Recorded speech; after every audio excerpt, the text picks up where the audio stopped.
What's up, folks? According to an interview with Guy Barber, we got some new details about the physics updates coming to Gran Turismo 7 on July 25th. Now, I watched the video, so you guys don't have to watch it. So I'm going to break it down real quick, what we learned, what he said, what kind of quotes and all that stuff he gave. That way we can just see what's popping. Alrighty, so let's just go into it real quick. So, so the drivers found out, and you guys can read it, can pause it, can read it, but essentially drivers found out that they're racing on the new physics engine about 1 or 2 weeks before Montreal. Polyphony. They described the changes in the driver meeting. They were like, "Yo, new changes are like just a suspension." But Guy Barbara, he was like, well, that could also mean that how the suspension acts could mean how the tire wear goes. Anything, pretty much anything that connects to the suspension could be affected, and that's facts. Cars on average were about half a second faster. He also mentions the tire, and this is initially in the interview. He mentions that the tire wear was changed, but he wasn't sure if it was related to the previous point of the suspension being funky. He says that the physics at the time made the AMG a really good car.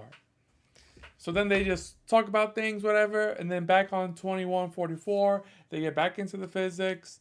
He said the Red Bull car X219 is more responsive under turn-in, more responsive with the brakes. He says that with this new patch, the brake balance actually affects things now. No long, you're the default is just not nutting +5 and just using it. Now there's actually some rotation, and if you go +5, then you'll probably spin out. Although in this case, he wasn't really sure if he was mentioning every car as a whole or just maybe like the X209 or the Mercedes. But he also said that the tire wear feels like it was 2 years ago. It's like you hit red tires, and he said he'll hit a cliff. It pretty much you build up, build up, build up, and then boof, it just like you're out. And so yeah, very slippery, very whatever. How previously it would be 100%. You can stretch it, but like now once it hit 90, it kind of just like falls off a cliff. 90, 95, it just that's it. No more tire.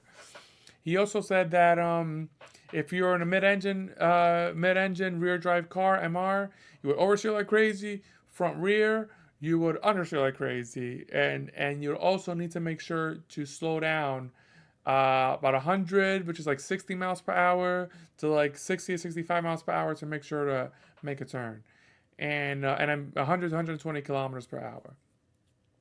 Because it just like you gotta go slow because you would just spin out, spin out, spin out, spin out. And yep, super slippery tire wear. Yep, I said that. He says that he believes that the Group 3 cars won't be. He doesn't believe that the Group 3 cars won't be as impacted as the X209. Maybe like these like focus specific cars won't be thing. But yeah, that's really it. So I guess the suspension polyphony was specific about the suspension, but didn't really get into more details. So I guess this is just them driving and all that. But yeah, let me know what you guys think. Thank you so much for watching, and yeah, put in the comments below what you think and what your theories are, and we'll see you on July 25th. Peace.